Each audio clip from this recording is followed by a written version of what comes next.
from you, but we'll get started in about 5 to 10-ish minutes. Grab a drink, grab some food.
got their last drinks and take a seat.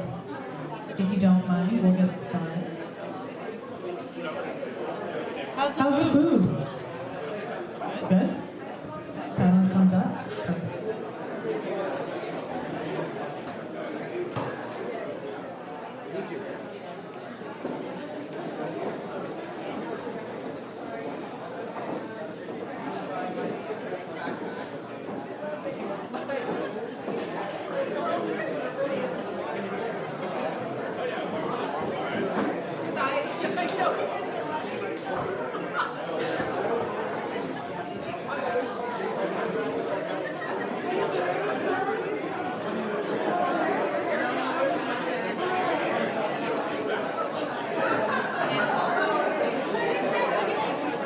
Testing. Check. Testing. I'm good, both mics working. All right, we'll get everybody in their seats.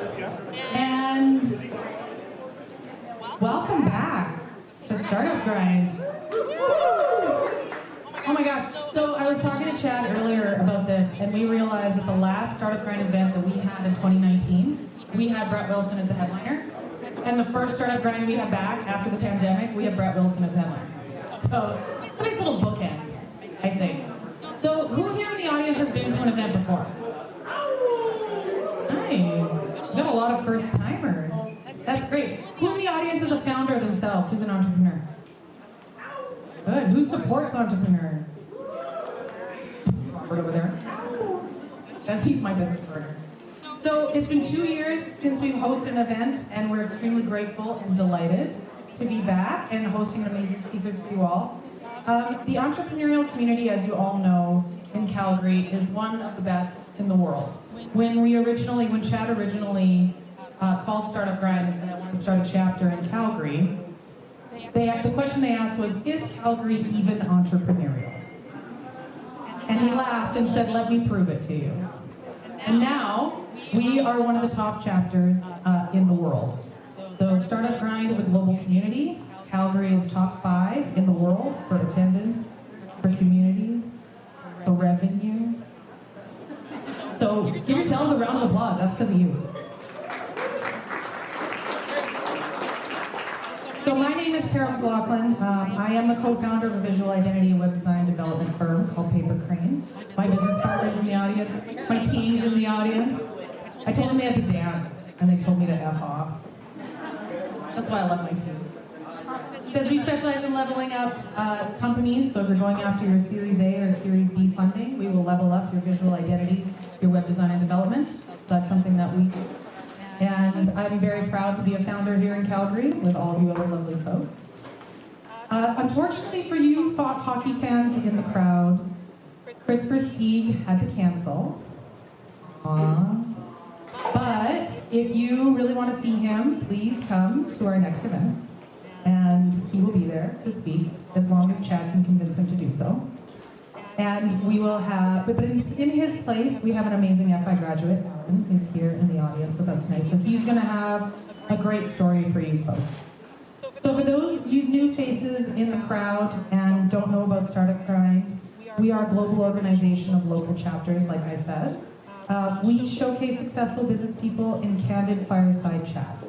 We like to drink, we like to have a good time. Some really interesting stuff always happens up here on stage, especially with Brett, so I hope that you are excited about tonight. Our speakers tell their story, and you glean whatever inspiration works for you. So we make friends, not contacts. We focus on giving back, and we give first and help others. So those are sort of the Startup Grind values. This particular event is in partnership with the Founders Institute. There's a logo. So Founders Institute is the largest incubator on earth for founders. If you want to know more information about that, please talk to Chad over there. He can get you all the information about the Founders Institute. So before we officially get started, the bathrooms are in the back. Please don't drink and drive. Tip your bartender, they're working hard. So our first speaker tonight is going to be interviewed by Jason Wang. Jason's a lawyer with us, and he is a corporate and securities law practice with a focus on public and private mergers and acquisitions, public and private equity and debt financing, and capital market transactions. His experience includes acting for issuers and underwriters and agents in private and public equity and debt offerings, including cross-border financings, financial advisory service, and regulatory compliance matters, public and private companies, and mergers and acquisitions transactions, including share asset purchases, amalgamations, and plans of arrangement, advising clients on corporate security law matters. Jason, this is a run-on sentence. Can I edit that for you? So besides being the tallest man in the room, please help me welcome Jason Wang, who's a board member here at Stagehand.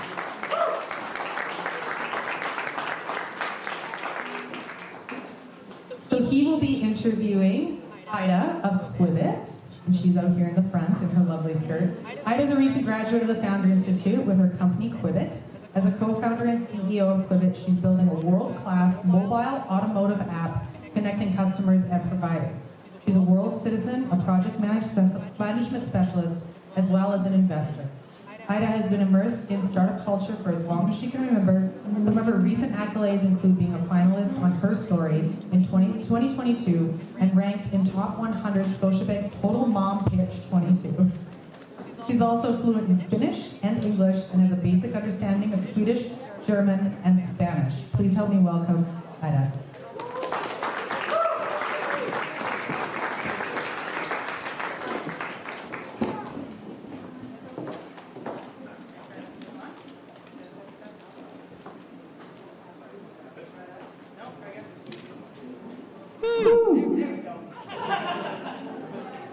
Can everyone hear me? Okay, great. So, Ida, thank you so much for joining us today. First, tell us about your company. Well, we at Quibbit, we connect mobile automotive service providers with customers through an app without the need for phone calls or booking forms. So we do car services on your driveway. We do tire changes, oil changes, tip glass, mobile fueling, anything that you can think of, really. So, how did you found the company? Was it through your personal experiences, or was it a COVID inspiration? Well, I'm quite new to Calgary. So when I came here, I was a single mom with 2 little girls and also an immigrant. So every time that I would have to service my car, I didn't have a plan B how to go and pick up my kids from school, for example. And I met Brandon, who had some experience with CAA. And his car stopped working in a parquet, and it took 3 days for them to actually get it. And once they actually came to get it, they said, you know what, you're outside of our area, so you actually have to pay for the tow anyway. So we just decided that we wanted to change all of that, make it easier for people. So, Tara talked about your diverse background, and now you founded a company. Can you talk about some of the challenges you face as a founder and how you dealt with them? Yeah, so I actually founded a couple of companies in different countries. This is my first real startup that I founded. I used to be on the other side investing. I was part of the startup scene from very early on. My father is an angel investor, he's in private equity, my brother is in venture capital. So from early on, I was always involved in those decisions, and when we founded our investment company, I would just be able to choose where we invest. So I really wanted to found my own one day, just to grow it from ground up. So, Tara also mentioned, and Chad mentioned, that you're a recent graduate of Founder Institute. Can you tell us how has FI helped you in your business? And, how can the founders here benefit from FI? Well, for me and Brandon, we've both founded companies before. So for us, and especially for me, the biggest thing was just getting to pitch every single way to get that. Get to pitch to different audiences, so we could refine our pitch depending on who we're talking to. And also we went through quite many challenges with finding co-founders, for example. I didn't realize that the co-founder relationship is actually, the average co-founder relationship is longer than the average marriage. I just heard. So going through partnership, that was a really clear path on how to go through those issues. So you mentioned how your business is based here in Calgary. You're pretty new to Calgary. What makes Calgary such a great place to do business?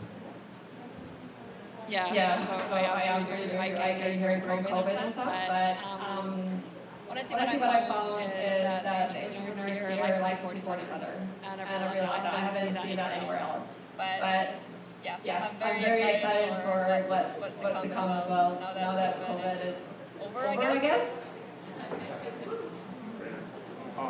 Before we turn the mic to the audience for questions, do you have any parting words or words of inspiration for the founders in attendance, given that you have a diverse background, multiple experiences?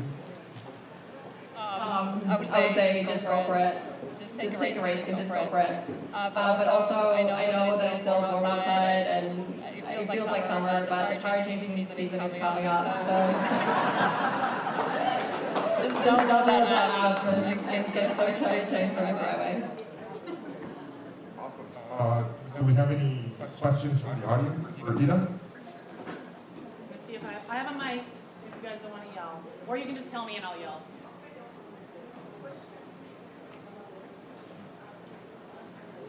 Come back here.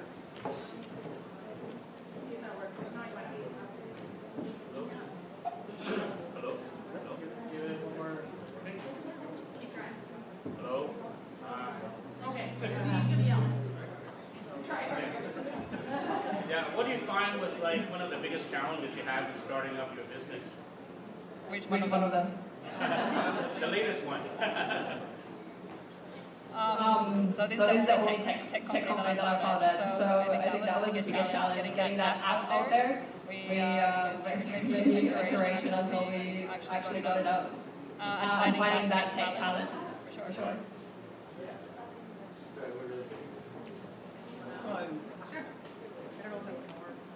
I'll just show. Just show. Okay. How has your market validation experience been in and around Calgary? The market validation experience in and around Calgary. Yeah. We had a lot of challenge with marketing and getting the word out there. That was our hardest part. Market validation, like when we talk with sports things, for example, we have a charitable component, so we give money to sports teams to also support them in bringing more kids to sports. So that way we were able to validate it pretty quickly. So you're sure people pay up? Sorry? You are sure people pay up for the service, eh? Yes, and actually the services on our app are average pricing in the market, so yeah, it wasn't any more expensive, but you would still get the convenience of getting it done on your driveway.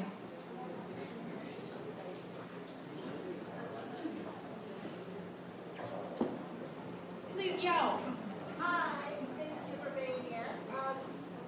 Question for you around product metrics. Which of the product metrics would you like really hone in on first? And you're like, we have to get this. Oh no, that's changed so many times. Honestly, we changed our direction many times in the last couple of years. What I feel like we really need to get right is the convenience factor, to make sure that it is the most convenient thing that you can do. I think we have a working mic. Who else wants to ask? Yeah.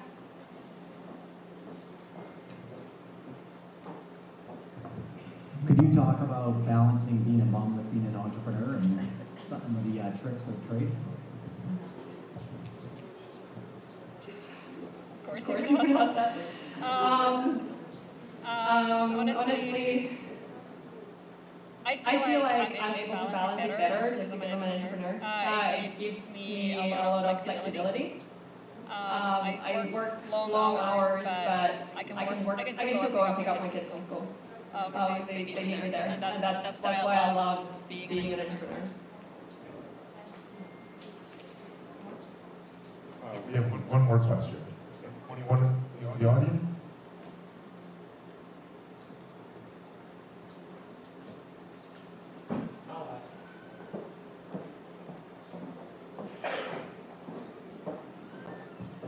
If you had the chance to start over again, what would you do differently this time around?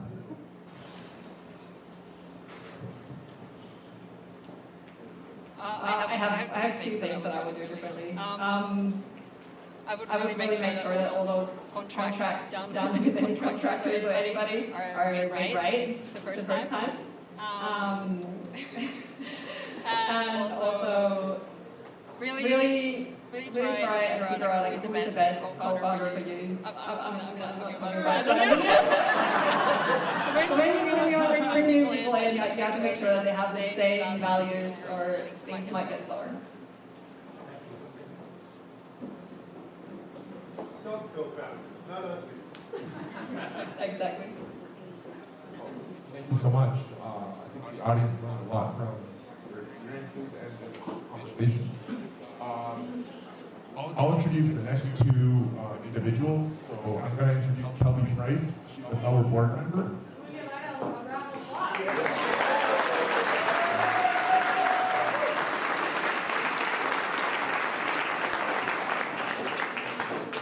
So Kelby is a founding executive and VP of Corporate Development at XQ, where she manages the development of overall corporate growth strategies, strategic partnerships, and fundraising.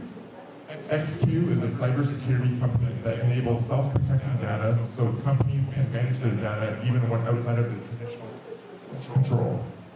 Alan Tay. Alan is the co-founder and CEO of Delphi Technology Corp., which has developed products and services to be the technological standard of adaptive aviation training.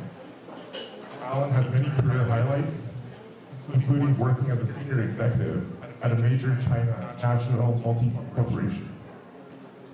Please help me welcome both Kelby and Alan to the stage.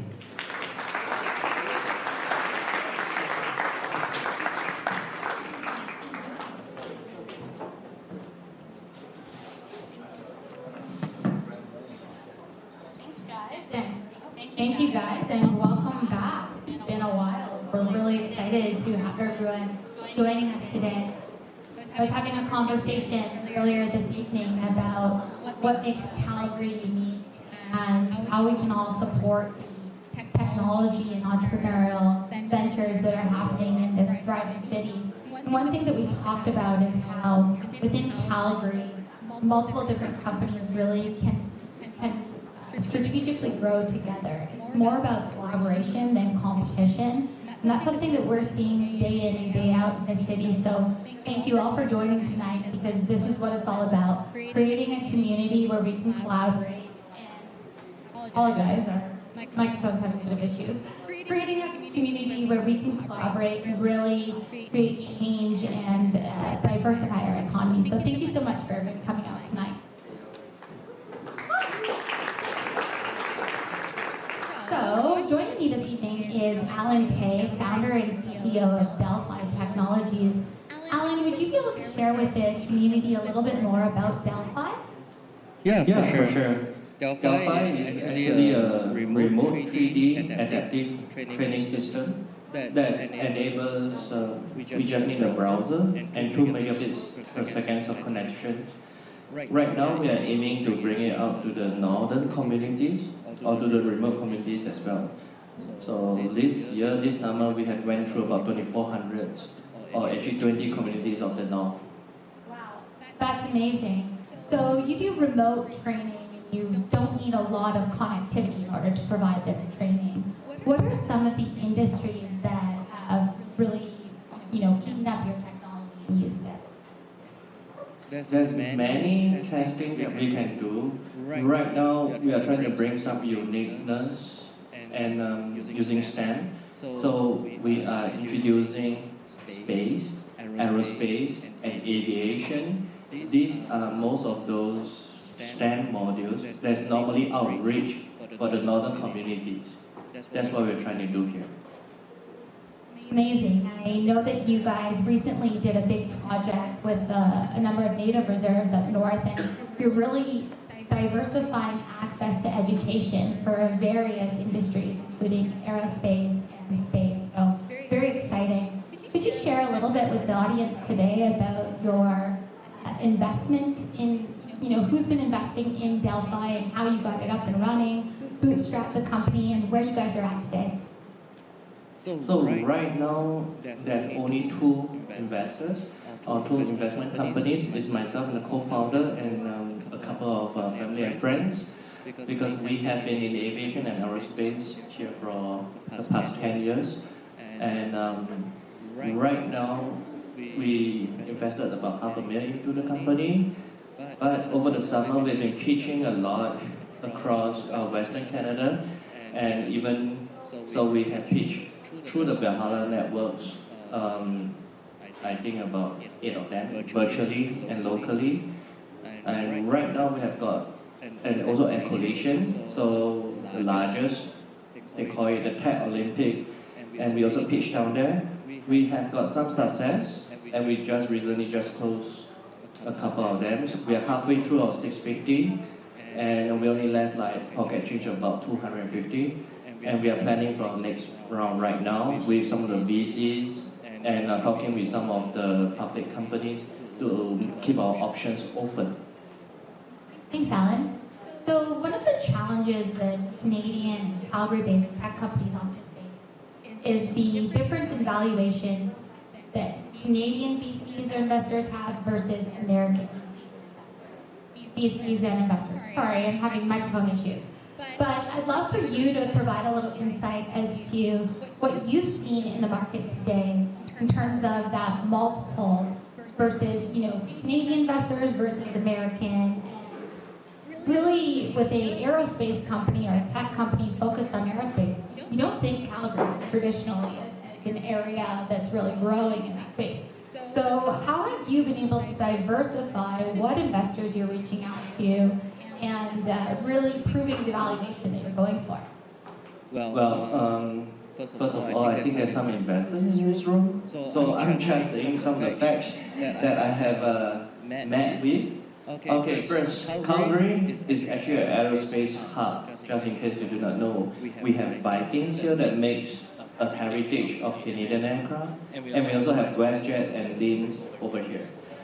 So it's a birthplace of many entrepreneurship. That's why Calgary is a good place. And right now we have the tech space that Calgary has been pushing for, and we have a few ecosystems within Calgary to help us establish as a technology company, which is really awesome.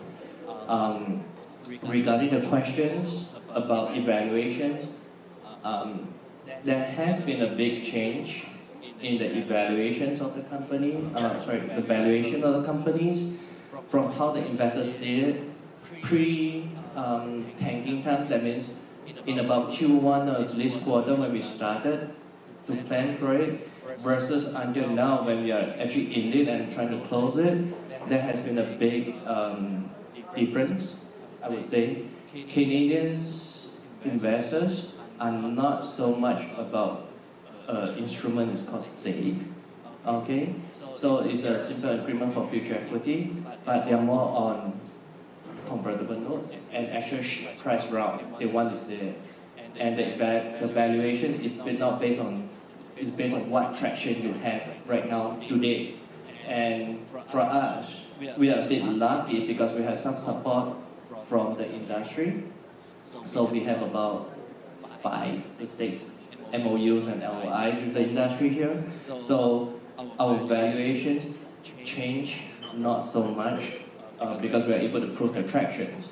However, there's many other friends I have who are in the same boat. They fare better in the States. One of them had the Sharks, Mark Cuban, to actually invest in his company, but he actually had to go down to the States to do that because those people are much more of the early adopters and they welcome new technology for change. Whereas Canadians investors, I find, no offense to anyone, but it's a bit more conservative and they prefer to be really, based on traction. Yeah, it's a good point that you bring up.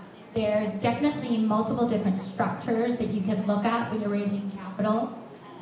Traditionally, in Canada, you do often see straight equity, but bringing up the point that you spoke about in terms of a SAFE or not having a price round might be something interesting that companies really look at right now due to the fact that you are seeing a pullback in the markets. How have you, or what communities within Calgary, you mentioned you had a number of ecosystems that Calgary specifically has that has really helped you and Delphi accelerate your growth. Can you mention a few of those and how they've helped you? Oh yeah. For starters, like before that, I was although I was a startup founder, but we have been in our business for a while. So I actually have to regroup myself and kind of retrain, and I went into FI, Founders Institute. That's where I met Chad and the whole ecosystem, even yourself, and to help and guide us of what is going on and what would be a good way to do things. We also have Alberta IoT that's helping us to put a tech world, basically put us on the block and give us more of what I call the foundation for us to get going for the acceleration. And as well, recently we are in Alberta Innovate has this 500 Global program. So 500 Global is actually the largest VC in the world, and we are part of it right now. And they will have really right to the point, how do you accelerate, how do you plan your programs, get it going. And last but not least, there's also, I have been honored to have some friends around. I can go into the C100, and C100 is actually helping you guys. Helping us to get into the forefront, and everybody is about helping each other. So, and that's how we can get a lot of deals done. And of course, I still have my industry associations that help us spread the word, get ourselves out there. So these are the few, about 6, I would say, ecosystem that all comes together and help Delphi accelerate to the next level. I think it's really an important thing that you bring up, Alan, is we in Alberta have amazing ecosystems that really help founders. How has your experience with Founders Institute and the Alberta IoT group helped you pitching? I know that you get a lot of training on that. Yes. There's a lot of pitching to be done, and especially thanks to Founders Institute, Chad and the group of guys, no trees allowed, only 1, 2 or 4s. But what happened is that it gave us a good sense of what is need to place the emphasis on. Every week we just pitch. That's what Founders Institute is all about, and that's really critical because I can tell you, this Thursday I'm pitching for AgTech Hub in the States in New York, and there's a $5 million prize round. And the pitch they're looking for is not your 10-minute pitch, it's not 20-minute pitch. It is a 90-second pitch. And from me to get the door to the 90 seconds is another 60 seconds. Same thing for collision. I have to do a 60 seconds, then to do a 10 minutes. You didn't get your 90 seconds, you ain't got your 10 minutes or 5 minutes with the investor. So take it as an opportunity. That is really good advice. I was on a pitch this week, which ended up being an hour and 10 minutes with a VC out of New York. And I was hitting my head against my desk. So Alan, could you speak about a challenge that you had when you were founding Delphi and how you met that challenge and overcame it? Yes. For us, Delphi was started initially, we just want to train up a trainer program to replace or to help the systems. And with that being said, because we have a shortage of instructors, then we found out that it's actually globally. But the problem that we had is actually to get data, because we then realized everything was done manually in our brain, in our old-fashioned way, that we think we want to do. No offense to anyone, it's in my old-fashioned way. And no data was being recorded. How we behaviorally, how we in the past was trying to assess people was, yeah, I think he's doing it correct. Oh yeah, about that. There's no really a good definition or competency base. And then end up, I went back and got in touch with Amy, which is Alberta Machine Learning Institute in the Edmonton, and the few scientists down there, the bright minds, I think they are called deep minds, but I call them bright minds. And they actually guide me along a process to say how you get all this data, how you get the validation. With all those data, then we can train the AI. So that's how we did it. I think that Delphi is a really good example of how Alberta companies can really plug into the local ecosystem that we have. I mean, we are leading the world in some of the ML that we have accessible to Alberta companies. We have great partners within Alberta where you can learn more about raising capital, whether it's in Canada or internationally.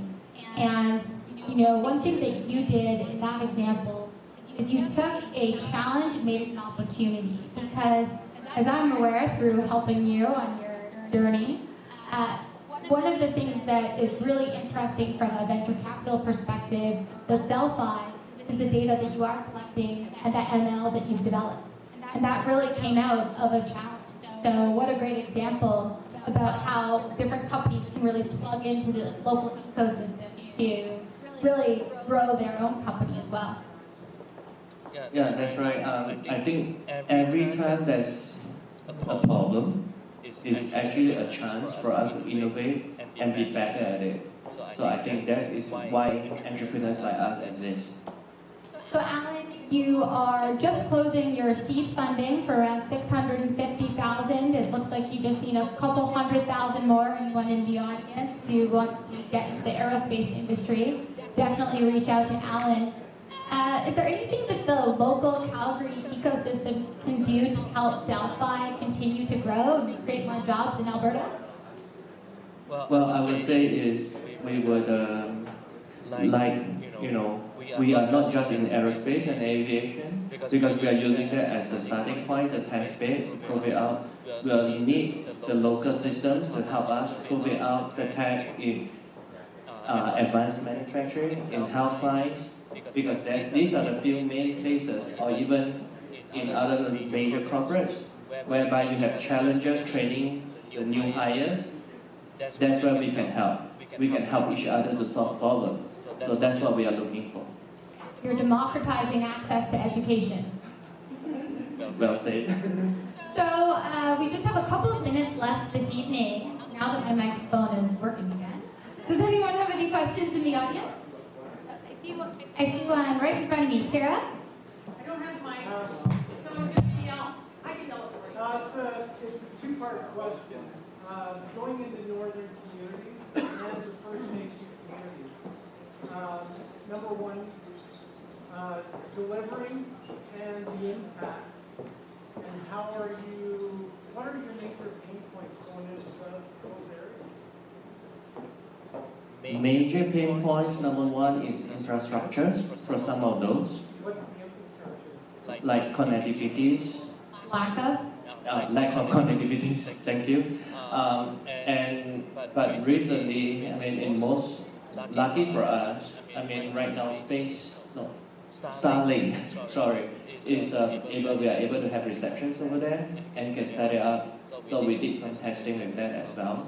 And also, I think TELUS and even Rogers has what they call remote or portable mobile LTE units to help us solve that. So that would be the number one. And the number two is logistic.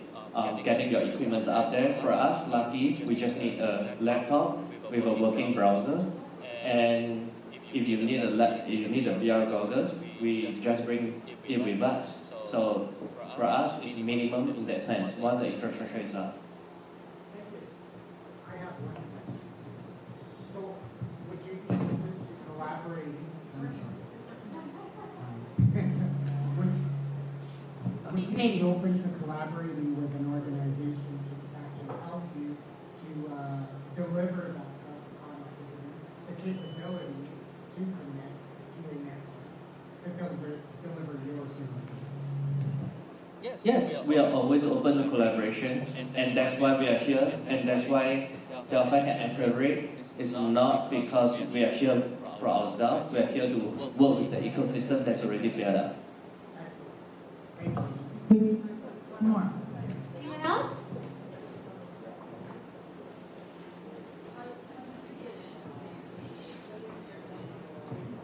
Good question. I didn't even bring up your background, Alan?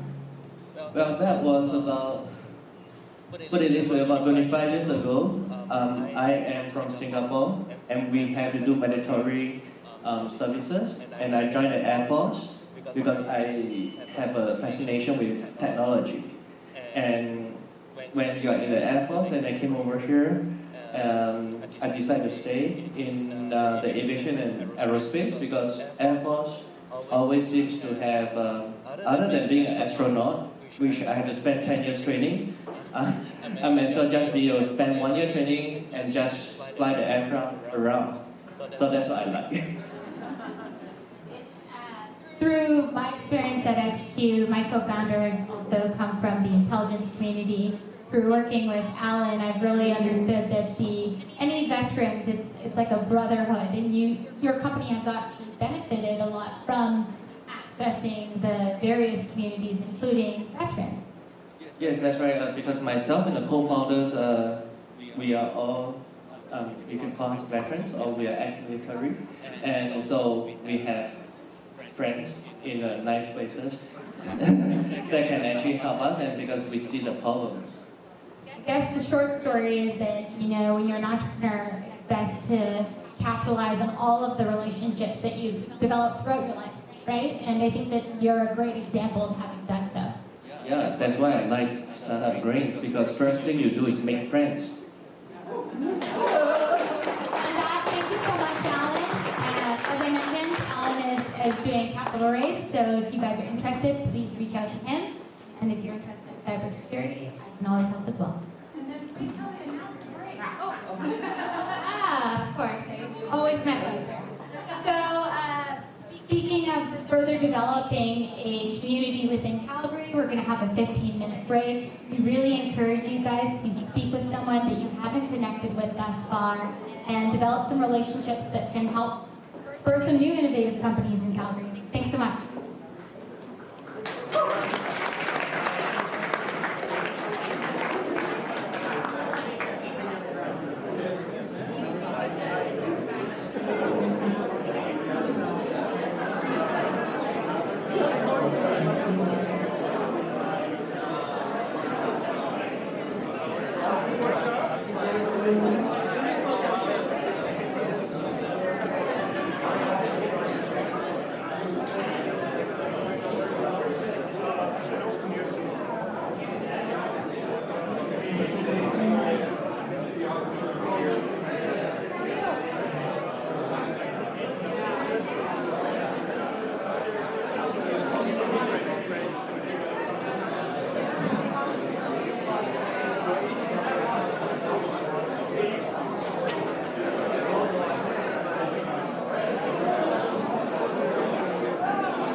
here, guys? Oh my God. Sorry, everybody.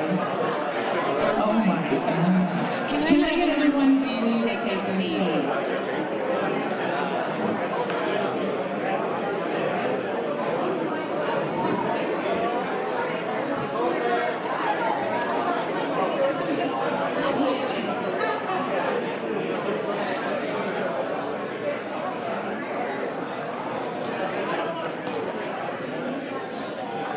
So I know you're all really interested in seeing Brett speak.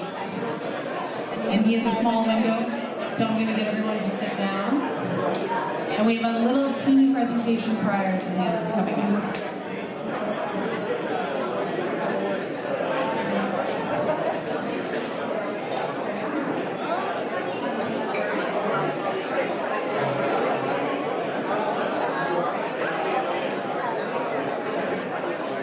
How do you guys like the music? Yeah? Woo! Yeah. Very talented musician, Dave. So, right before Brett comes up, I'm going to ask Syed to come up. So, as most of you have heard, Pakistan has been dealing with devastating floods all across the country. And Syed from Communica, he would like to come up and say a few words about his home country. So, Syed just got his Canadian citizenship last week. So just took his oath, but originally from Pakistan, and obviously where his heart lives. So he'd like to speak to you a little bit about what's going on in his country. Thank you, Jara. So, as Stan mentioned, I'm a new Canadian, born in Pakistan, and as a lot of you would have heard by now, Pakistan is going through floods of biblical proportions. 30 million people have been displaced. That's the size of Canada. 30 million people. Half of the country has been underwater at one point or another since July. 50% of the crop, 45% of the crops are gone. As an agricultural society ourselves here in Alberta, I think a lot of us can understand how a community feels once they lose half of their food, essentially. So I'd like to appeal all of you to donate to Canadian Red Cross. We have the URL somewhere there, but we'll send it in an email after the event as well. So please go to Alberta, Canada Red Cross, donate as much as you can, and you folks would have seen pictures coming out of Pakistan. They're very disturbing, but there's a specific reason I wanted to have these two pictures. Since we can't see that one, I'm just going to talk about that one. You see that older gentleman is holding a bag of food. Just to put it in perspective, that bag of food costs about $1 Canadian. So if you donate 10 Canadian, it's going to help someone like him not worry about food for 3 to 4 days. So I just wanted to put it in perspective what each dollar will do. So please donate as much as you can, and I really appreciate your time. Thank you. Thank you, Syed. So in the spirit of Startup Grind, please find Syed after if you would like to learn more information about how you can donate and the links that you need in order to do that and help our fellow citizens in Pakistan. So I'm going to introduce Chad Ford, and he, like Jason, has a really long intro. Skip it. Go skim it. Okay. Chad's a prolific community builder. Chad's a director of the Western Canadian Founders Institute. Chad served as a board member for the Calgary Collaborative Sports Commission. Chad's a veteran. Chad's also one of my closest friends, and I am so happy and proud to work with him on Startup Grind. Please welcome Chad Ford.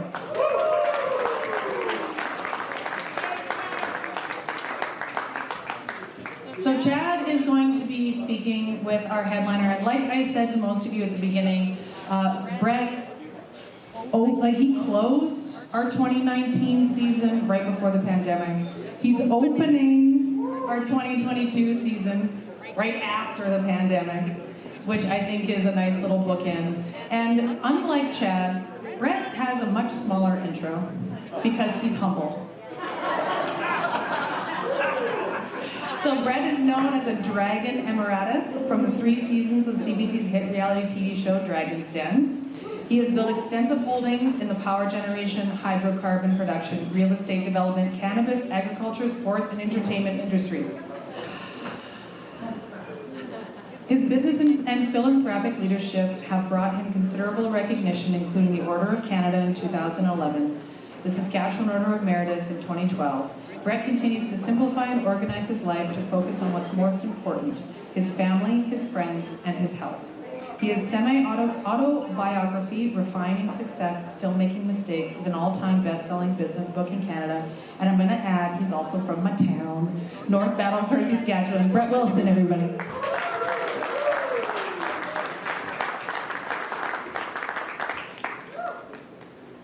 Thank you. And just to interrupt before the guy in charge takes over, as I walked in with my friend Chad, this is Coach Chad, this is Chair Chad, this is my buddy Chad. And we walked in and Chad said, I think you're last because of your F-bombs. And I looked at him and said, fuck you. That's not what I'm known for. I think there's more to my speeches than fuck you. But we'll see. It's your opportunity. All right, let's fucking go. So, just before this, I want to, I didn't hear much applause when Brett came up here, so can we get a bit more noise in here?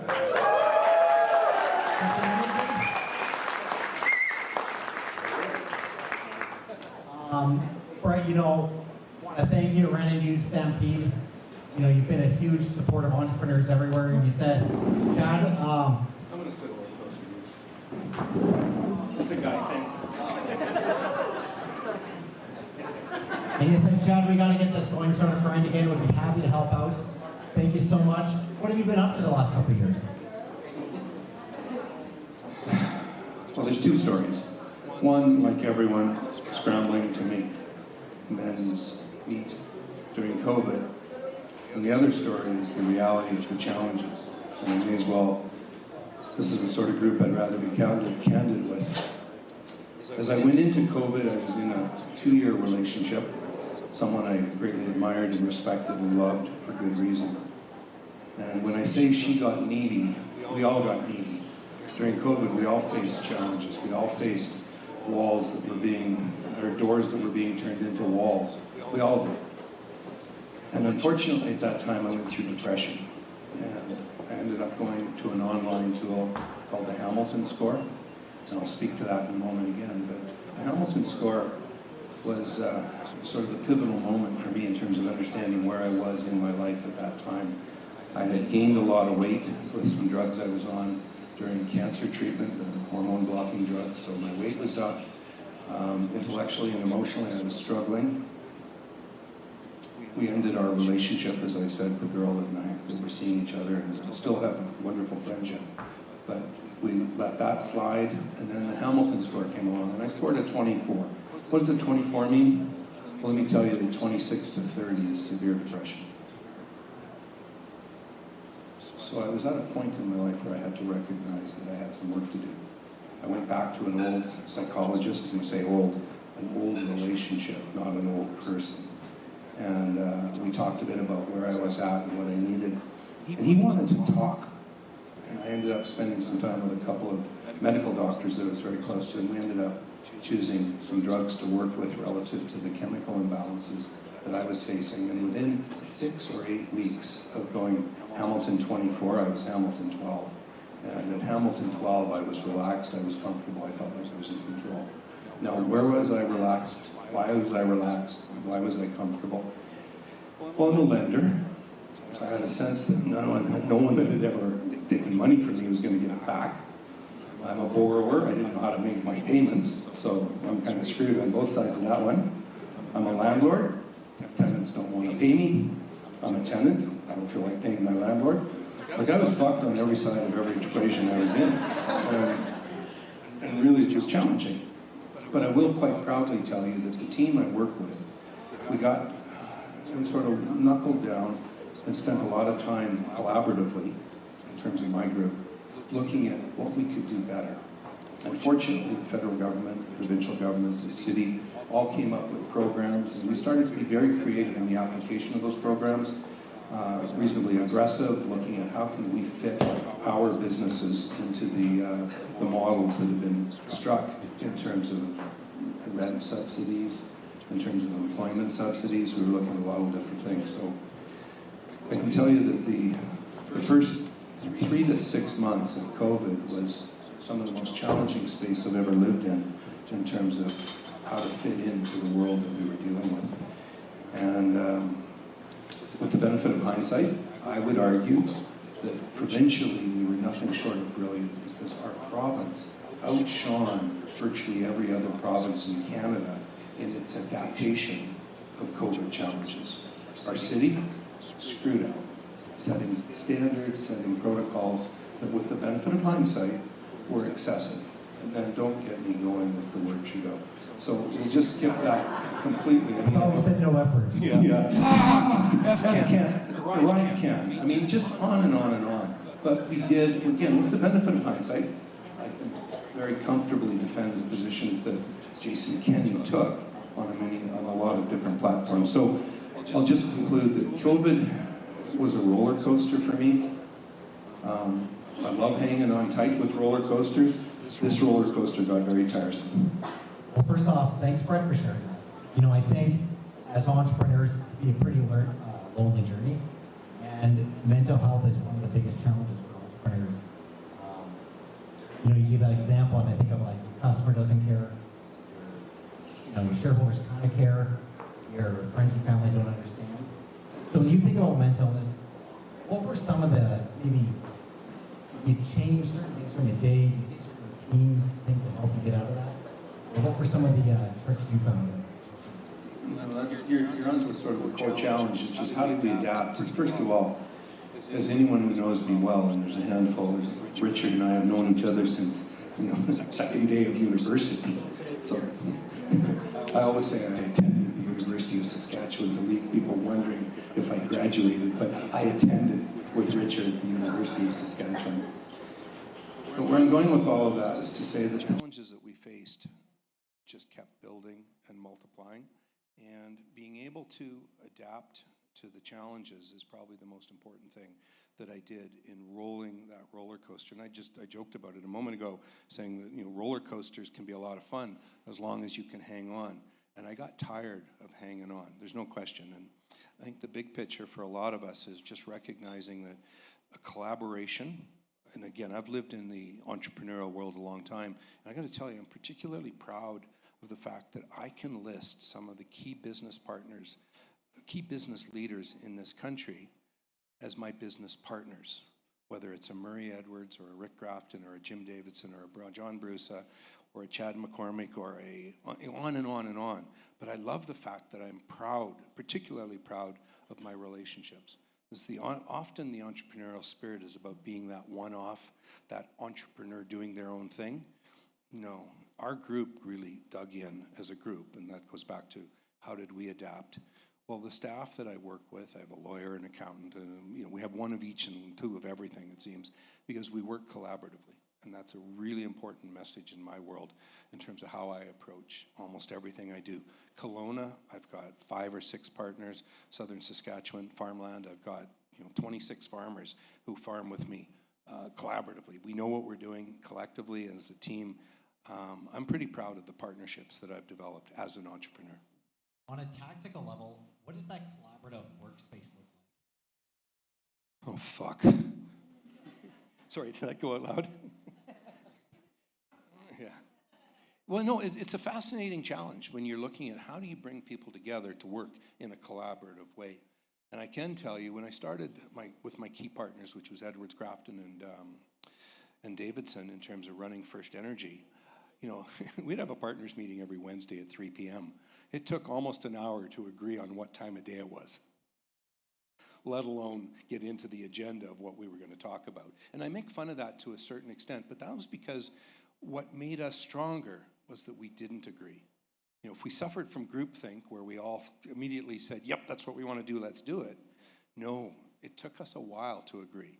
And it's that time that it took to agree that made us better. And that's why I extend that line along virtually every business I'm involved with, whether it's we own a gym in Kelowna, we own whatever. It's the partnerships that I enjoy in each of those businesses that makes us better. Yeah, that's very similar to what Ida was talking about in her first interview about the importance of who you're partnering with. When you think about those partners you've developed, where did you meet them? Like, where did a lot of your early connections start? Were they all at the U of S, or? I love having a conversation about networking for that very reason. Richard, you and I met at the University of Saskatchewan. 15 years later, he hires me to do some property divestiture work. Well, how fucking random is that? Well, he was in the right spot, I was in the right spot, and away we went. At the University of Saskatchewan, I did my engineering degree, and I can also tell you that my first day of engineering, I'm looking around, and there's fucking geeks everywhere. These guys, their glasses are broken, their shoelaces are unknotted, the t-shirts, I'm not sure when they were last washed, and I gotta tell you, I fit in for the first time. But it was there that I started building relationships. So University of Saskatchewan, did my engineering degree, went from a relatively geek-like status in my first couple of years to ending up in student politics.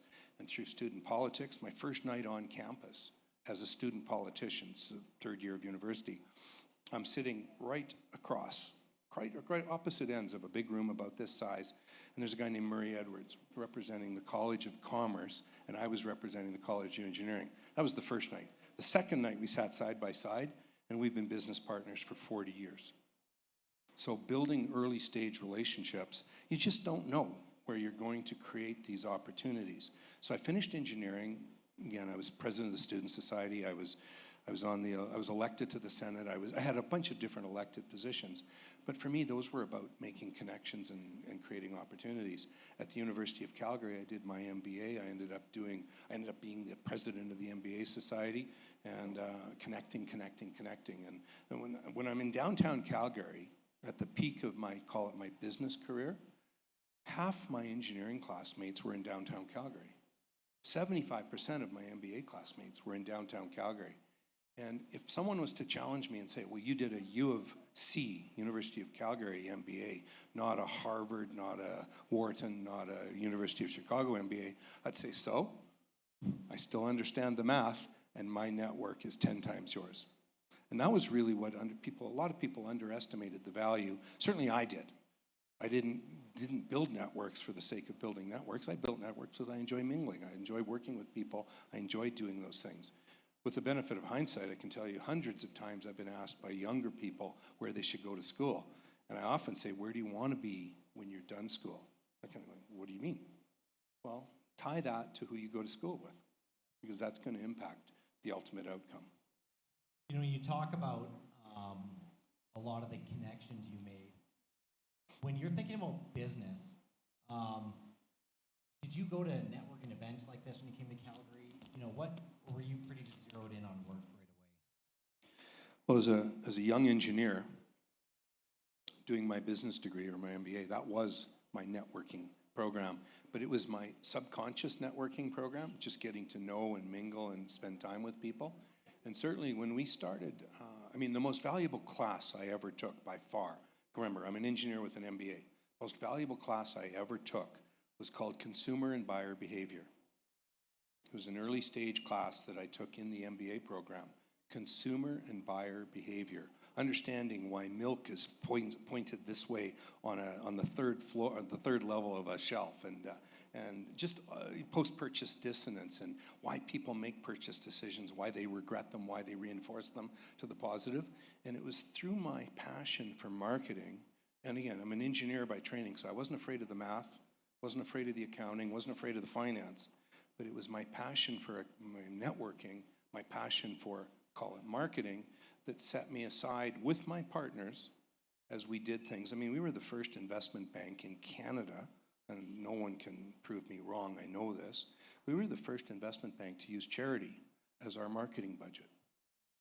We made a lot of money, we gave a lot of money away, but it was the strategic giving of that money, making sure that when we did a financing, that the CEO of the company got a surprise check in some amount equal to what we would have spent on an advertisement if we'd been a Toronto-centric, arrogant group of fuckers, or bankers. But we didn't. We wanted to support local. So we built local relationships. And then, by the way, I'll give you a number. We'd spend $15,000 or $20,000 on a donation to the Calgary Foundation. But before we gave it to the Calgary Foundation, we gave it to the United Way. So it would go to the United Way, we'd get credit for a $20,000 donation. They would then have to give it to the Calgary Foundation. That'd give us another $20,000 credit. Then they would give it to the Ultimate Cause, who was the recipient. So I would triple. 3 times I'd get credit for giving a $20,000 donation. What a fucker. But no, sorry, just to finish on that, but just taking the marketing opportunities and trying to set ourselves aside. I've got close friends who were working with some of the major investment banks in Canada, and one of them, I'll just name him as Bill. Bill said it used to drive me nuts when people would come in to pitch the Royal Bank on a business or a charity pitch, and they'd say, and we just came from First Energy. Because he knew that First Energy had already said yes, and he also knew that he didn't have permission in Alberta to say yes. He had to go to Toronto and get global approval to give a dollar in Calgary. So we had a lot of fun running circles around our competitors from a charity perspective, and that was our marketing angle. And that's just one of dozens of marketing routines that we undertook. And you're talking a bit about characteristics of an entrepreneur that you were looking for. Yeah. You know, you've obviously, there's Dragon's Den, but this work with First Energy, you know, to this date, your mentorship.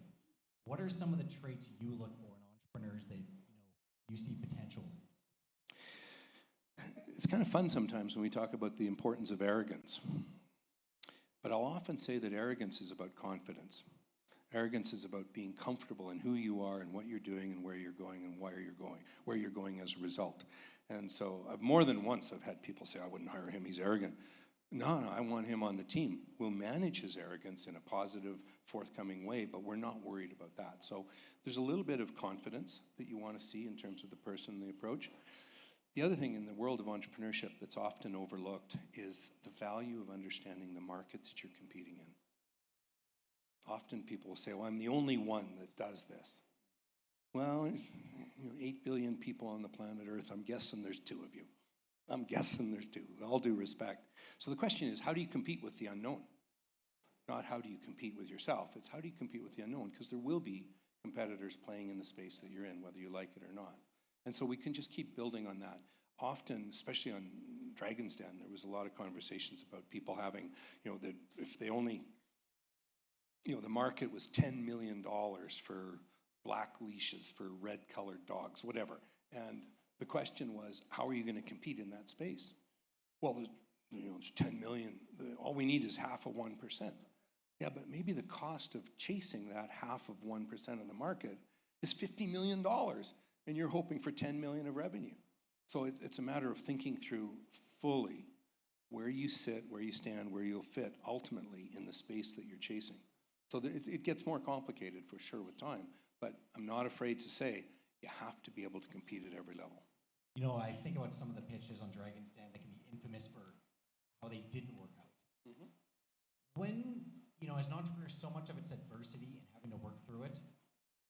But what do you mentor people to say, what do you look for if they shouldn't keep going?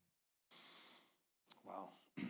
Several times, more than once on Dragon's Den, I would say no to someone because I didn't like they didn't like the probability of success, which is exactly the question you're driving at. And there was more than once where I'd just say to people, I'd hang up your hat now.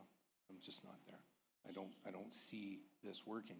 But the flip side is that, we went all in on a few that, quite frankly, didn't work out. So I'm okay with that. I'll tell you, out of 60 deals that I did on Dragon's Den, 30 died almost instantly. So they didn't have the momentum, didn't have the product, didn't have the people. It didn't matter, but they didn't go anywhere. But of the 30 deals that I did do, then we get into, all right, 10 of them, there's a Monty Python line that covers this off nicely, and it says, we're not dead yet. Well, you will be. So we gave them the money, we gave them a chance, and we watched them play as best they could. Then there was another 10 that had a shot at it. And so we watched them and sometimes gave them a little more money. I will tell you, in the time that I did those 60 deals on air, 30 of them actually closed. The other dragons each did 2. So the soft underbelly of the show was that dragons didn't do their deals. And that was where I got into a fairly frustrating space with them. Publicly, it can be found if you go back in time that I invested $5 or $6 million in total across the platform. I'm down to 3 investments. One is perfume. I've got $75,000 invested in a perfume business, and current values that we're playing with, multiples of revenue, et cetera, would put that company worth, well, I own a quarter of it, and the company's worth about $15 million. And that's off of a $75,000 investment, and that's the small one.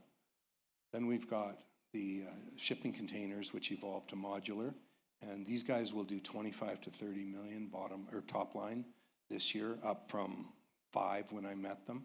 And then the greatest prize is the jewelry company out of Regina, and we'll do 25 to 30 million in a market that's now valuing at multiples of revenue, not multiples of earnings, not multiple of profit, after-tax profits, multiples of revenue. And that business could be $75 to $100 million. And I own a quarter of it for 200 grand. So the businesses of Dragon's Den took time to mature. You had to take a portfolio approach. And Dragon's Den and the Dragons don't respect either of those. Time, you got to be patient. So you got to put up enough capital and give them time to mature. I guess that's one thing you'd say is companies are looking at, you're going to take some time to really hit your stride. It's going to take time. There's no question that hitting your stride, like you say, well, I'm at 12 years now, 13 years. Yeah, it's taken time. But no regrets. Now, I mean, the good news when I brag about, so to speak, the numbers in terms of what the businesses are worth, that's the good news. Bad news, there's no liquidity whatsoever. And no one's buying it from me because we're not going to sell till the company sells. And that's fine because I'm 100% aligned with management. When they're ready to go, I'll go. In the meantime, just help them grow the business. Yeah, that's a powerful statement about what you want in an investor, someone who's on the same side as you. Absolutely. And that's one of the conversations we're having right now about private equity out in New York, looking at investing on multiples of revenue. So it's a brand new conversation. I got to tell you, 6 months ago, the attention I was spending on jewelry was limited. Now it's a lot. So we think about, we talked briefly about COVID, now things have changed. Yep. One of the areas you're seeing a lot is in-person versus remote working. What are your thoughts on the values or negatives of both? I'm a part owner of a business called Canoe Financial. We have 140 employees. We had 140 working from home for most of the first year of COVID. The second year, we started migrating to work. And by the end of the second year, we said, if you want to work for us, there's 2 things. You got to be vaccinated, you got to be in the office. We're just going to, again, we don't understand vaccine better than anybody else, but we're going to draw a line that says you have to be there. We lost 1 employee. Out of 120, we lost 1. So we think pretty comfortably that we made the right decision in terms of bringing people together. Second, I am incredibly cynical about the idea that people can grow a business from home. You can do a job, but the networking that I do, the mingling and the time I spend with people, some of the most valuable time, and Richard would know this, that I ever had was on, my offices were on the 11th floor of what was called Energy Plaza, but my job was the Starbucks on the main floor. That's where I spent half my time was, hey, mingle, mingle, mingle. So, and again, I exaggerate when I say half, but it's that mingling time. It's that time in the hallway. It's the time where you go, what about, and how come, and why not? My 3 favorite questions. And you can't do that with a Zoom call. It just doesn't set up for that. So while I respect people's desire and ability and willingness and temptation to work from home, as a business owner, as a business leader, that's not where my businesses will go. So, and by the way, my businesses are very service-oriented as well. So entrepreneurs, get out there, be in person. But what about the people working for them? What's your thoughts on teams that have virtual elements to it? Well, again, I've got trade businesses. I've got service businesses. I own a gym in Kelowna. How do I run my gym in Kelowna from home? And again, so people overestimate the importance of, call it the home office, relative to the real office, which is real people doing real things together. So that's where And again, do I respect people's desire to work from home? And I see where there's companies evolving to say that, 1 day, 2 days a week will work from home. But I see people doing their job, but not advancing their career. And that's the separation I point out. So if you just want to do your job and keep your salary below market, because that's where I'll pay you, go ahead, stay at home. We'll be fine. And I'm exaggerating to make a point. There's a couple of people nodding. Not as many as I'd like, but that's okay. That kind of actually brings me to another item that I'm hearing a lot in the news about, and that's quiet quitting. And that idea that... that was last week. Yeah. And you talked about right there, like the difference between a job and a career, and what are you looking at doing? What are your thoughts on that trend, or at least the term that's being used a lot? Where's Tara?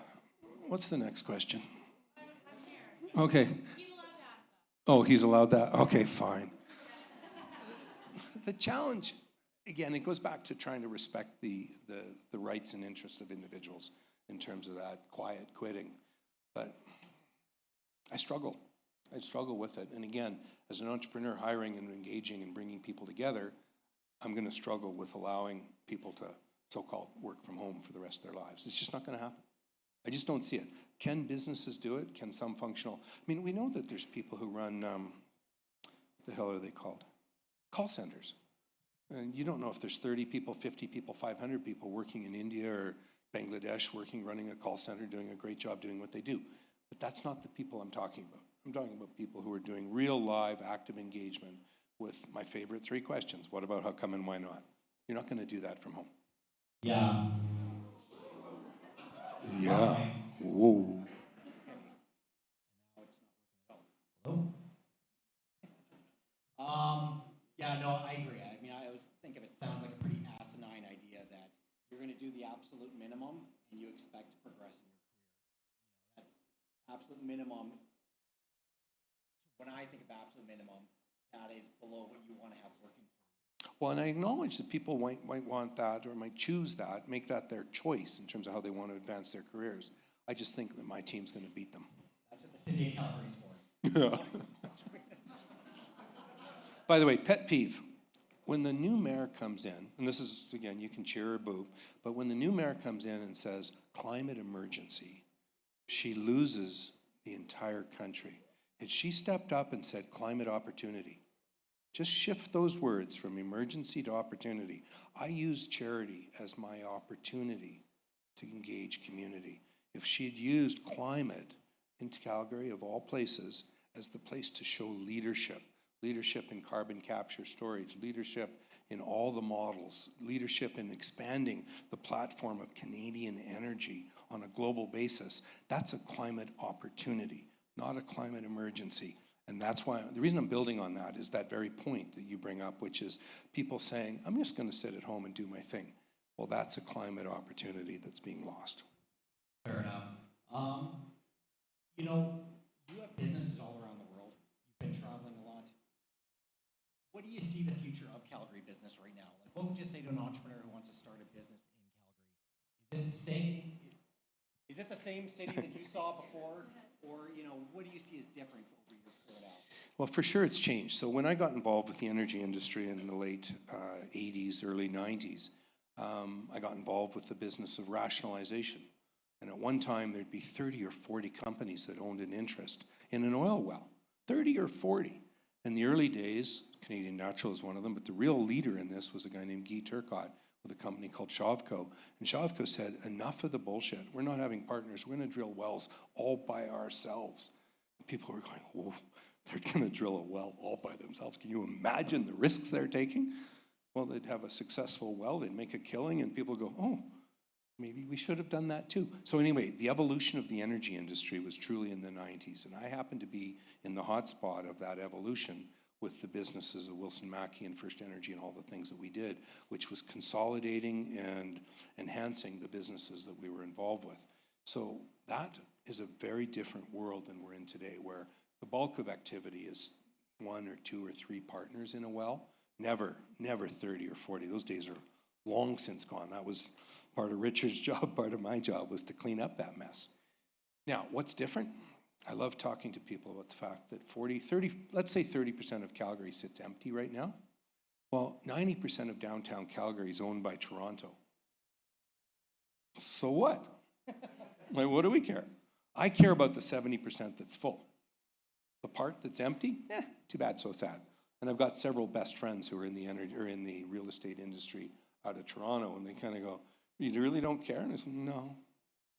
I mean, I'd like your property taxes, I'd like the business taxes associated, but in the meantime, we're going to keep running the businesses of Calgary, which is mostly energy, and the activity levels. I mean, we're staff shortage.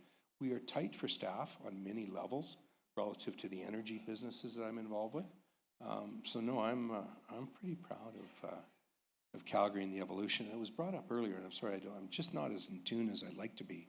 But the tech sector influence, I've got a handful of tech sector investments that look like they could be 10, 20, 30, 50 time returns. Tau, who the hell is that? Doesn't matter. Chata, doesn't matter.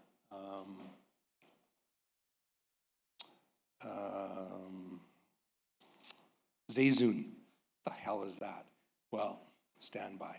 That's my real point. That's just the ones I'm exposed to. And there's a lot of others that are really turning a corner. So I am particularly proud of the evolution of, call it the tech sector investments, the tech sector evolution in terms of what Calgary's doing. Awesome. And then just as we wrap it up, I want to bring it back a bit to the beginning. When you talked about, when you get out of bed every day, do you have any habits? Do you have any things that you do to get your mind right? Especially when, you're dealing with a lot of challenges.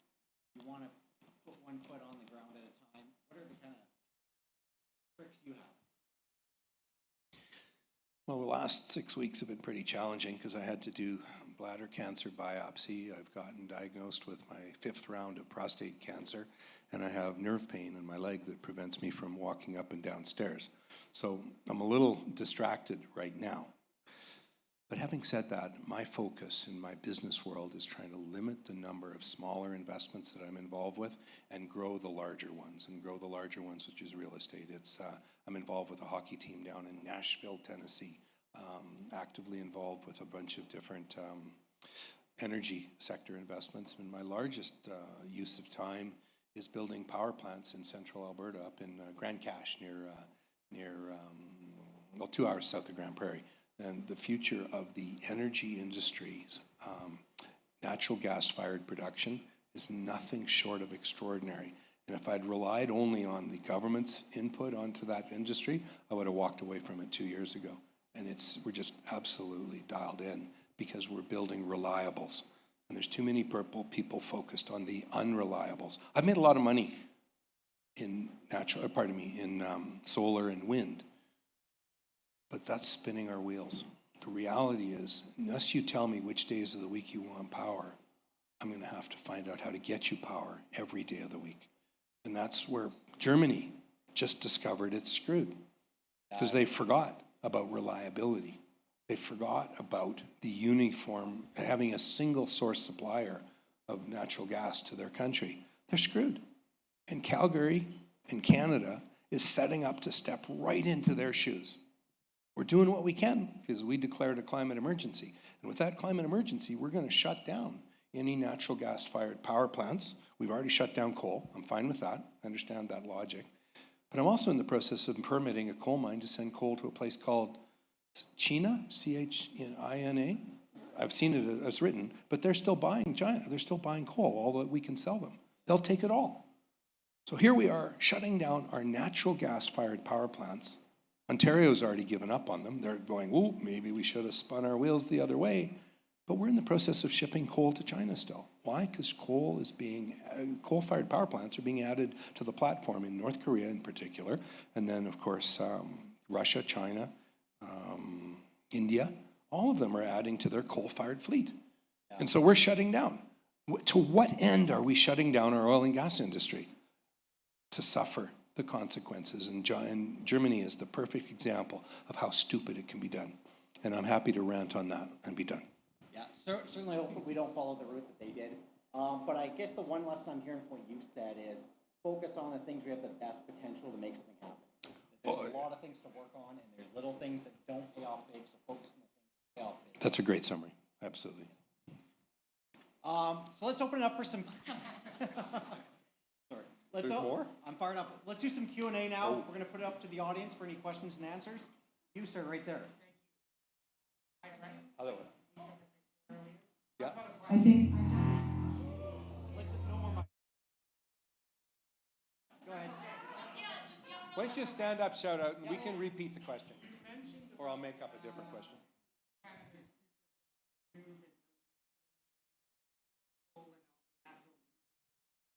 Totally agree.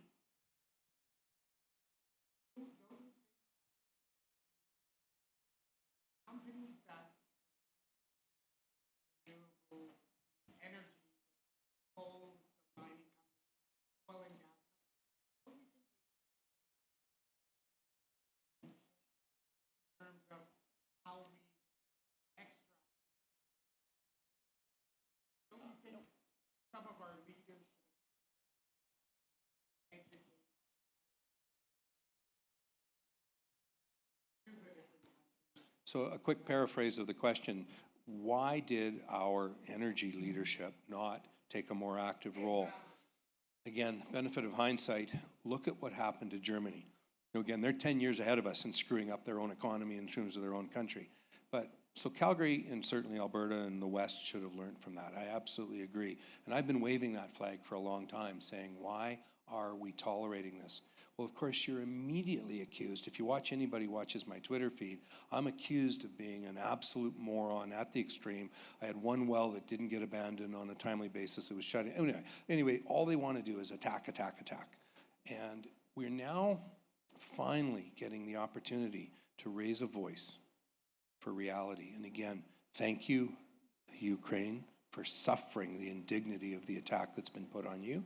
Thank you, Germany, for screwing up your planning process in terms of bringing into your fray. You got one supplier of natural gas, one supplier. And for some reason, the province of Quebec is opposed to allowing LNG as an export terminal. Why?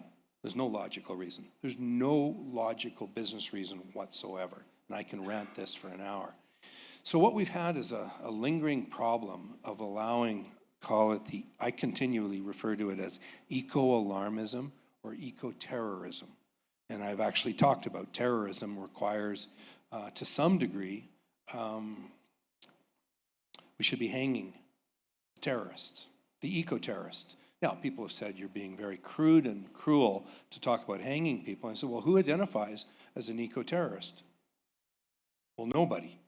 So, okay, well, then I'm fine. I can keep accusing the eco-terrorists of doing the wrong thing. And so I exaggerate for a point to try and drive attention to the fact that we're undermining our own country. We're undermining our own nation. Right now, if we were to start shipping natural gas through LNG terminals, LPG terminals, to the world, we could save carbon emissions equal to what's out there right now. I mean, it's unbelievable what we could be doing for the world. But no, we don't want to be helping the rest of the world. I had a youngster, 35-year-old, running an energy conference, and he was talking about the importance of how he's going to use the entrepreneurial spirit of our nation to undermine the carbon capture that's necessary. So he'll support it that way, because he said, we have to be a role model to the world. And I slapped the table and woke up the whole fucking room. And I said, bullshit. And everyone's kind of looking at me, and these are all business leaders in the room. I said, we are not a role model to anybody in the fucking world. We are not. There's nobody in China, nobody in India, nobody in Russia, nobody in North Korea that's wondering what the fuck we're doing. Nobody. So don't tell me that using our inability to move forward with energy in a thoughtful, productive way is a leadership role. Bullshit. And that's what the eco-alarmist, eco-terrorist movement's been getting away with. And again, I'm not opposed to cutting down emissions. Two things. We have two problems in this world. We have two problems. I'm going to give them quickly. One of them is population, and the other is pollution. And nobody wants to talk about the excess of population. When I travel the world with my son often, we go into the slums of Puerto Rico, we've gone into the slums of Nairobi, we've gone all over the world, but Elon certainly. But we don't talk about the fact that women giving birth through rape and incest in the slums of this world are not producing children that the world wants. Rape and incest, 50% of the children that come out of those. You want to talk about it? No, it's not better. We just not talk about it. Then there's pollution. And that's the flip side. Do I think that we need to do better at controlling pollution? Yeah, well, if you've got countries that are backing trucks up to the ocean and dumping stuff in, yes. But going to single-use straws in Canada as the source of all evil? Fuck off. Anyway, that's my rant, and I'm just getting started. Thank you. So we're going to have afterwards a chance to get some drinks, and I'm sure there'll be lots of good conversations everyone wants to have about the energy industry and how we've been fucking that up. But I'd like to open up for some more Q&A specific to entrepreneurship, to business, to that sort of thing. Sam, you got a question? Just kidding, Doug.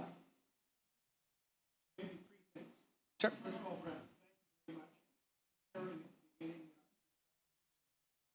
Appreciate it.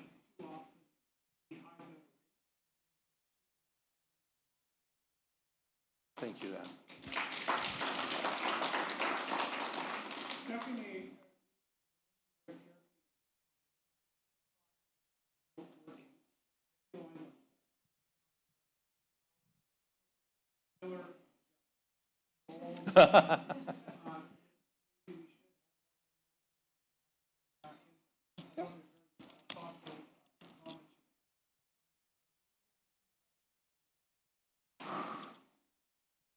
why should we care?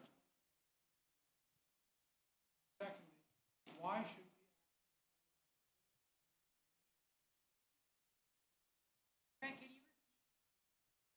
Well, yeah, the toughest, I mean, there was a couple of compliments, thank you, in terms of mental health, and acknowledging the challenges that we're facing as a global society.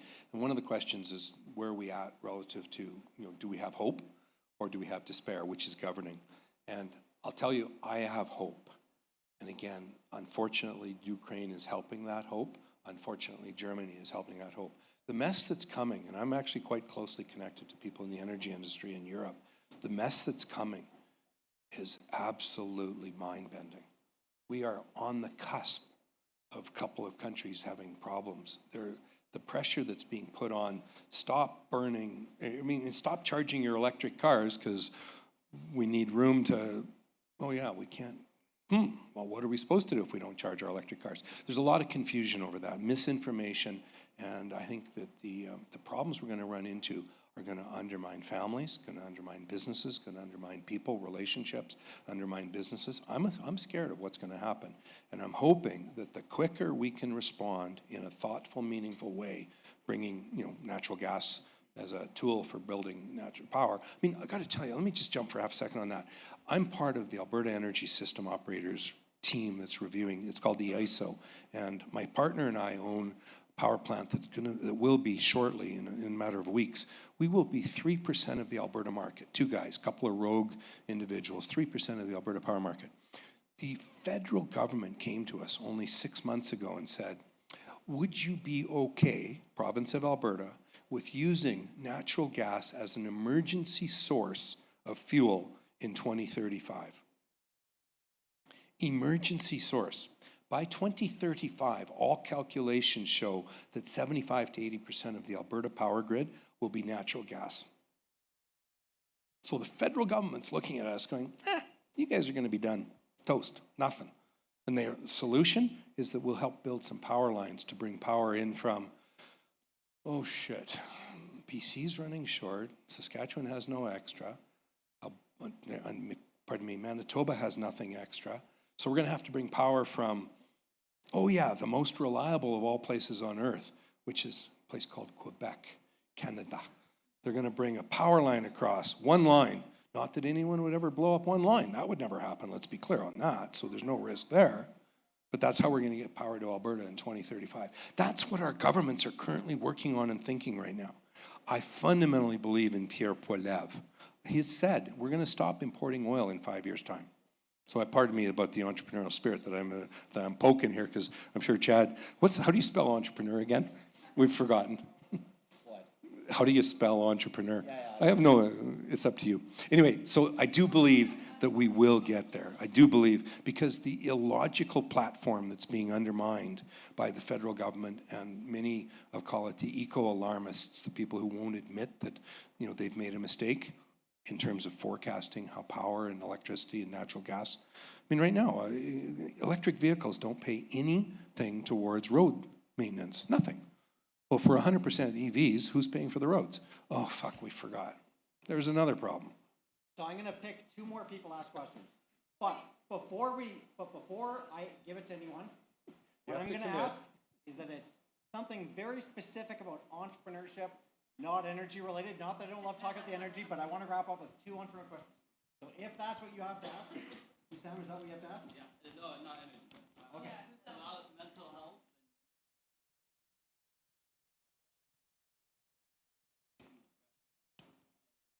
I call it the abyss, like falling into abyss. What was the turning point for you? Did it affect any business decisions? Any business decisions?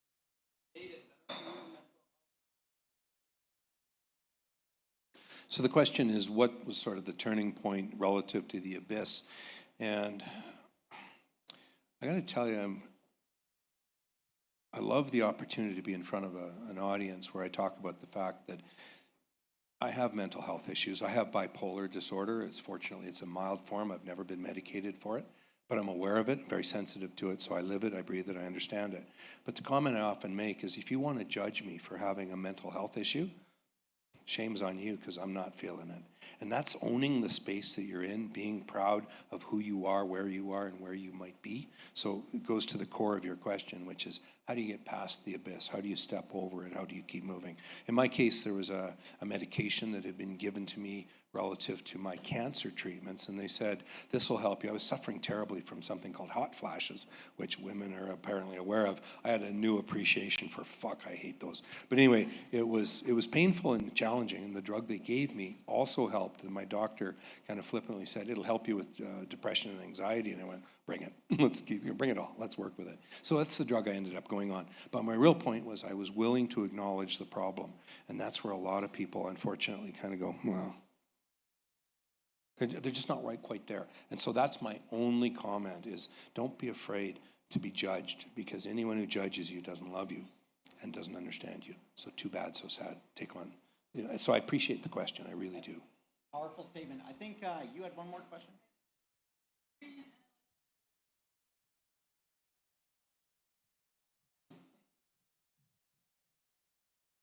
Number 1 problem facing entrepreneurs in Alberta and Canada. And with that, we'll hand it over to Chad and see how trying to buy some time here. Well, let me ask you this. You work with entrepreneurs all around the world. Do you find that there's unique circumstances that people in Alberta and in Canada, when it comes to entrepreneurship in general? I quite like the question. I quite like the question, because it does reflect differently in different parts of the world. I gave a speech on this very conversation about entrepreneurship in the upstairs of the Conrad Hotel in a place called Dubai. So a little bit foreign to the interests here. The biggest challenge, if you want to identify what's different country by country, is trying to understand who needs what. Where you're trying to build a small business, a medium-sized business, a large business. And that goes back to, I've often said that my partners in my entrepreneurial adventures are the future of the business. Not the business model, but my partners. And I often have said, when I was investing in Dragon's Den, that I'm investing in people who understand what their competition's doing and what they need to do to compete with the competition. I've often said that a business model is only good until the first turn. And people talk about the Y in the road. No. It's a T intersection. You might go this way, you might go that way, but it's not just as simple as a shift in the road. So for me, it's about who you invest in. And I will tell you that the woman, Rachel Milkey, who did the Hilberg & Burke jewelry company that I'm involved with, we spent an hour and a half on Dragon's Den doing that interview. It got edited down to 6 minutes. That hour and a half was the best hour and a half of my life, given that I just told you what we're doing with that business. She'd done 65,000 in sales at the point in time we met. She's now at 23, 4, 5 million in sales, and we're now valuing companies at multiples of sales. So again, I picked the right partner. The partners, the 2 guys that work and run the shipping, the modular business company, the construction company that I'm involved with. In 15 years, I've never had an argument. What about how come, why not? We ask questions, we challenge each other. They're just an absolute delight to have as business partners. And then if you ever get a chance to see a girl named Barb and her husband who do the jewelry or the perfume business, holy shit. You think I use F-bombs? You should watch this woman go. But again, just a treat to be with. Partnership, partnership, partnership. And that's all I can really emphasize, is finding people that you enjoy working with, because that's how you solve problems the easiest. I'm going to use this mic because I want everyone to hear this. So this has been a pretty amazing night. I haven't been doing an event like this for a long time. And this event is primarily here because of the generosity of Brett. We ran into each other over the Stampede, and you said, Chad, I really, the last Startup Grind was a great event. When do you do another one? And I was, demurring. I was like, well, COVID, these things. And you said, what can I do to make it happen? So everyone, I want to give a huge round of applause to Brett Wilson for making this happen. Thank you. Brett, if you want to hop up, I'm just going to send it. So we're going to wrap things up, but there's a few.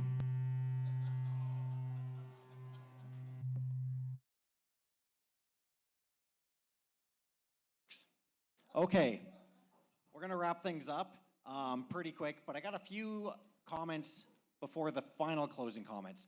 So first, just a reminder about, we're going to send out an email tomorrow. It's going to have the details that Syed provided on the Red Cross in Pakistan, an opportunity to make a real difference there. For those of you that were interested in Ida's and Alan's conversation about the Founder Institute, we've got another cohort for all of Western Canada starting September 26th. We are offering through Startup Grind Calgary 2 free fellowship programs. So if you're interested in growing your business or in accelerating it, there will be 2 opportunities that you can apply through the Startup Grind portal for that. I just want to emphasize a little bit about the Founder Institute too. It's a global accelerator program, 14 weeks. What really differentiates it on the market is, one, it's global. It's focused on, if you want to scale your business, we need to think bigger than just their local ecosystems. It's a global platform. Because it's global, it has scale. So literally thousands and thousands of entrepreneurs have gone through it around the world, and the curriculum has been refined as a result of that. 3, amazing mentors. We have over 200 mentors across Western Canada. And 4, only 30% of people who take it graduate it. And I see that as a positive thing, because it's saying, are you ready to take the next step? If you're not, there's nothing wrong with that. But don't remortgage your house 3 years later on a company that you could have got some good feedback from early on. Good news is, if you graduate, as per Ida, as per Alan, 70% are still in business 5 years later. So pretty big success rate for entrepreneurs that do take it. And I would encourage you to go to the link if you're interested and take that chance. So last thing I want to say is, as I mentioned, we haven't done a lot of Startup Grind. Hard to do live events here. But it's been a tough few years, and I want to acknowledge all of you in the community. I know that's what brings a lot of us back as the community. I look around here, people like Jess, Victor, Doug, the work you've done as entrepreneurs to stay afloat over the last 2 years, or the courage that in this tumultuous time to take a chance. Thank you very much. So can you all give yourselves an applause? Thank you so much for the community.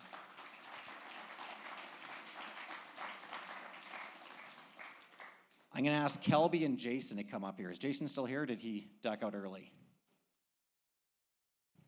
So, not you, not yet, Tara. There's been 5 of us who've been running Startup Grind for about the last 4 or 5 years. We've done over 25 events. On Startup Grind, which is a global organization, we consistently ranked as one of the top chapters in the world, which is pretty cool for a 1 million person city, and I think it speaks about the entrepreneurial heart of this city. I was really proud to run that over the last little bit, but I think as the time's gone on, there's someone else that I'd like to pass the baton off to that has huge potential. Tara's been involved since day 1 almost, maybe day 2 of it. She's great at keeping everyone in check, but she's a natural leader who's been running her own company now for, how long has it been? A couple of years, and before that another company, and we're leaving it in, I think, in a really fresh vision that Tara wants to take Startup Grind. So I'd like to just welcome Tara up as the next president, and if I can give her a big round of applause.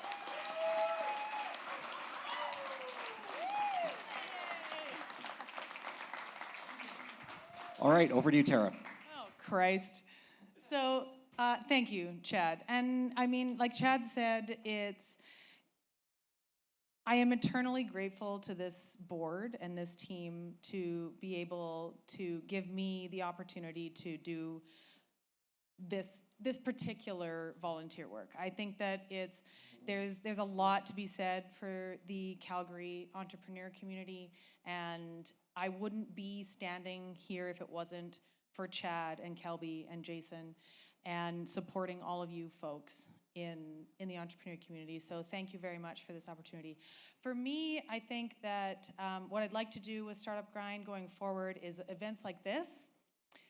Quarterly going forward, we're going to be doing some formal socials, partnering with the Petroleum Club, so we want you to be there. We're going to get amazing speakers like Brett and potentially Chad, apparently, who's going to be great. I'd love to see you up here. Give him a mic right now, make him commit. Yeah. Are you going to commit, Chad? No, just we'll call you later. But thank you very much to this board. And I mean, I don't want to talk too much about myself. I want to give a huge round of applause to Junction and the staff here and the food. Thank you very much to everybody that was here. Thank you to Jordan, who helped with all the AV stuff.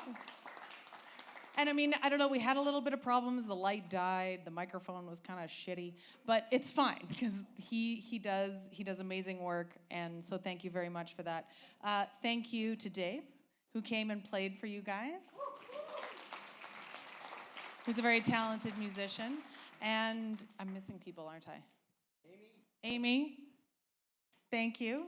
And to our volunteers, Robert and Gabriel, who took all your tickets at the door. And just give yourselves a big round of applause for coming. Who did I miss? Oh yeah, and Brett, Eden, and Alan. Thank you for coming. I'm nervous. So Junction's going to stay open for a little bit. Take pictures, please post them online, tag us. Tip your bartenders, they're working their asses off over there. Have a great night, and let's talk about some energy. No, I'm joking.